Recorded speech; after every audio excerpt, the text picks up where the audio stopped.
here we have our second sample question. Now this one, if you don't recognize it, is using what we call the product rule. Okay? It asks us to write the answer in exponential form. Okay? That's key. I don't want to see 7, 7, 7, 7, 7, 7, 7, 7, 7, 7, 7, 7, 7 across the board. This one says we want to write it by simplifying it by keeping those exponents.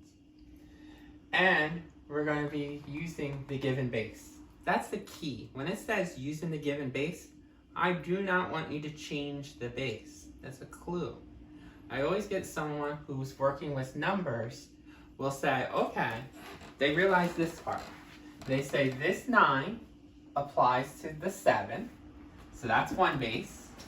This 4 applies to the 7, that's the second base. But when they start doing this, they'll say, oh, base is 7, base is 7, and for some reason they'll do 49, 9 plus 4 is 13. And I think they want to do 7 times 7 because they see multiplication, and they want to make it 49. But remember, what was my rule? For multiplying like bases, you have to keep the same like base. There was no 49 given into that problem. It was only 7s. So you have to keep the same base. That's a clue here. Using the given base. I don't want to see 49 to the 13th because that is totally wrong. What you're going to do is this. 7, 7 has to say 7. And then you're going to add your exponents, 9 and 4. This is how we get 7 to the 13th. Notice it says write the answer in exponential format. So I don't want you to multiply it out. I know it's very tempting to multiply, like if you know 5 squared is 25, you kind of want to type in 25 for some reason. Or, 4 third, or to the third power, you want to type in 64.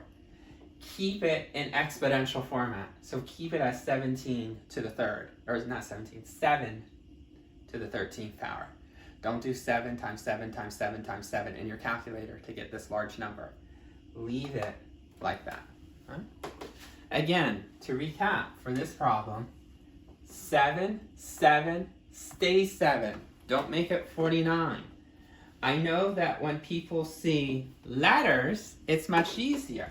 So when you see D to the 4th times D to the 5th, you know D and D are my like bases. This makes sense that you keep it D, because you can't do D times D. And then you add 4 D's here, plus 5 D's here, there's 9 of them.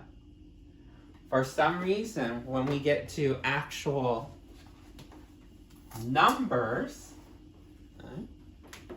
5 to the 6th times 5 to the 4th, I always get someone who wants to do 25 here. And if you know D and D stay D, you gotta remember 5 and 5 stays 5, not 25. And then 6 5s here and 4 5s here, that means you have 10. So make sure that you keep that same given base. Just add the exponents when you're dealing with the product rule.